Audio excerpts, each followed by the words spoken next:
Ny maraina teo teny amin'ny kianja Mahamasina no nampahafantarina ireo mpitantana ny KBM na ny kianjam-bary Mahamasina. Ny ministry ny fanatanjahantena sy ny tanora Rasambany Alain Désiré niaraka tamin'ny filohan'ny Fédération Malagasy ny baolina kitra Randriamanampisoa Alfred ary tetsekilany ihany koa ny solitena ny CAF eto Madagasikara ary niroso tamin'ny fijerena ireo fepetranapetraky ny CAF izay efa vita avokoa ny 900 isanjaton'ny asa izay nitakin'izy ireo. Miandry ny fankatoavantsika eo amin'ny ankehitriny izay hitondra ny fanampanazavana ihany koa ny fampiasana sy ny fidiram-bola an'ity kianjam-bary ity.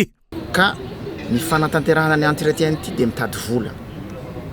Zany vola zany misy ny anjara tandrify ny fanjakana.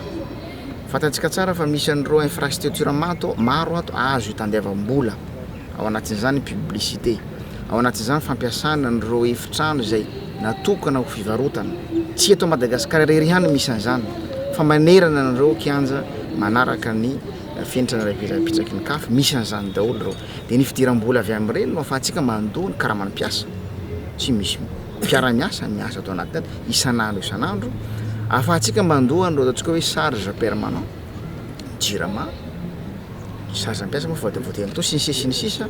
ary indrindra ahafahantsika manatsara hatrany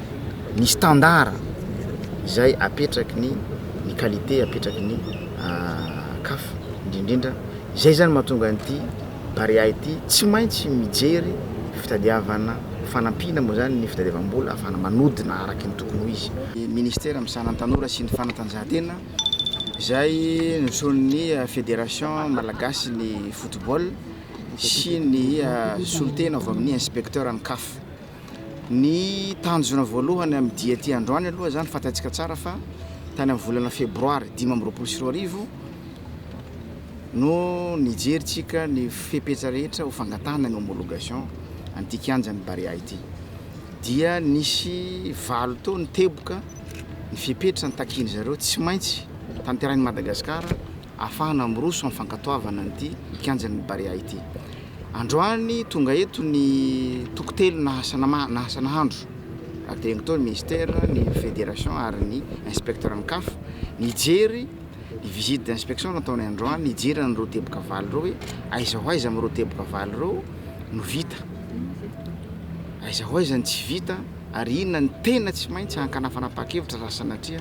ka ho sarotrarotra antsika ny fanatanterahana an'izany. Betsaka izy tao tsy voatanisako tao fa eto anatin'ity pelozy ity moa tsika satria ity no anisan'ny ataontsika hoe ny teboka lehibe ary ngeza indrindra tao anatin'ilay fitakina natao ny teo anivon'ny CAF. Ka io izay androany aminareo hoe efa any amin'ny 720 isanjato nireo recommandation reo no efa tanteraka aloha. Kanefa ny zanady zany ny ministère tsy onona amin'izany fa zay moa nangatahana mpitantana ny Barea ny KBM hoe aloha tsika alefasa aloha ny rapport d'expertise satria zay ny antanatohatra tsy maintsy ho arahantsika ho alefa zay no angatahana amin'izareo hamoaka ny rapport d'expertise nireo fanatanterahana nireo fepetranaky valo misy amin'ireo moa mbola andalam-pamaranana. Hitantsika io zao ny totohatra zay anisany mbola andalam-pamaranana ny mibaiko moa ny tenako antompona amin'ilay atao amin'ny KBM tsy maintsy hamitana an'izany ara-potoana satria nisy tetiandro no meko tany hoe marina fa maika atsika fa tsy mila mirotoroto koa. Ao anatin'izany dia ilaina ny fampiresahana, ilaina ny fanakalozan-kevitra ary indrindra mila mitovy ny fomba fijery ny acteur rehetrarehetra atao anatiny ato satria veriko foana ny malagasy ity ka ny malagasy rehetra tafiditra tompona ny rehetra rehetra atao anatin'ity Barea ity zany na ny inspecteur zany na ny fédération indrindra ny ministère dia mila mitovy hevitra, mila miray hina ary mila mitovy ny fomba ataoko hoe expertise résultat ny expertise zay tanterana eto. Ka amin'ny herinandro eny aorinan'izao zany dia iroso zay amin'ny fandraisana no rapport d'expertise reo avy aty amin'ny KBM ny avy any amin'ny FMF. Misy koa moa ny zavatra tandrify taty amin'ny ministère ny tanora sy ny fanatanjahantena nampidirina tato anatin'ity kianja ity. Dia eto moa zany tenako dia mihitraka ohatra hoe raisiko ny vestiaire zao zay anisan'ny tsy misy atao anatin'ity kianja ty ato. Misy moa ny ary ambadika fa ny any amin'ny toerana ao ambadika hoe hitantsika tsara dia zay moa no tsy maintsy anaovana investissement manokana fa na ny metoromarika ny mpiara-miasa ato hoe alafaso ny étude technique, alefaso ny proposition financière fa tsy maintsy hitadiavantsika le lalam-bola izany ahafahana manatanteraka an'izany ao anatin'ny fotoana fohy ka isy ny fivoriana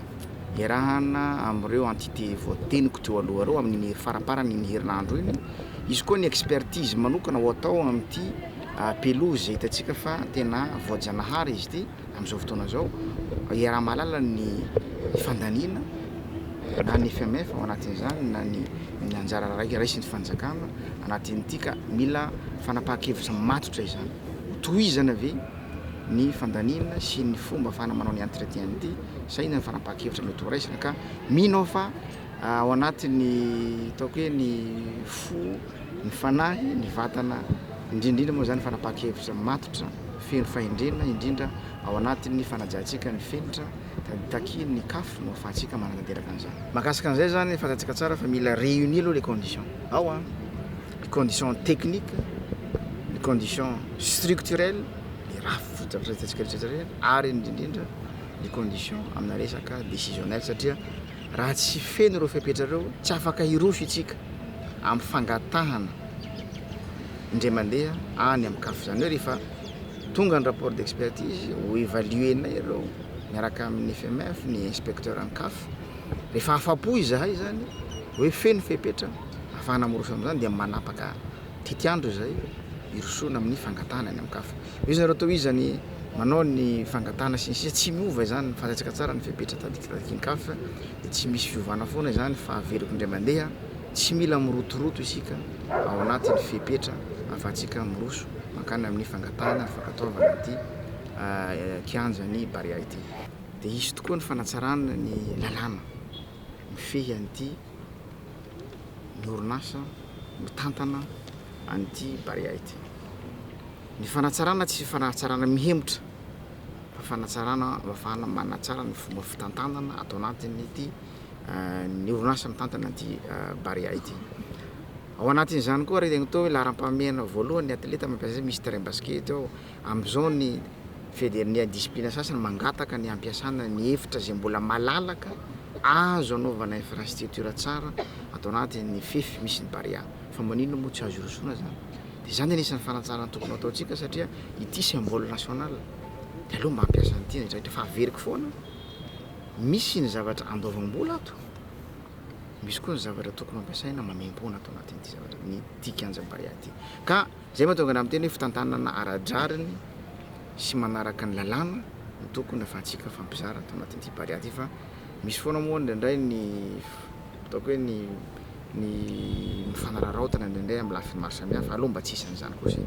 aloha mba tsy isan'izany no mafisin'ny ministry ny tanora sy ny fanatanjahantena Rasambany Alain Désiré fa manao ny ezaka lehibe ny ministra mba ahafahany kianja Barea Mahamasina mahazo ny fankatoavan'ny CAF ary tetsekilany ihany koa nanamafy ny filohan'ny fédération ny baolina kitra eto Madagasikara Randriamanampisoa Alfred fa tsy maintsy ho tratratsika izay tanjona izay napina moa ireo totohatra izay fivoahan'ny olona eo amin'ny gradin iny ny ampy 220 izany ary misy ihany koa ilay eo amin'ny gradin izay tonga de mipaka ety amin'ny kianja izay ny fanampiny izay nitakin'ny CAF tao anatin'izy ity nitetsy ny tribune centrale kosa dia napina tohatra efatra mba ahafahana mivoaka raha sanatry avy vava misy loza satria izay nitakin'ny sehatra resa-pirenena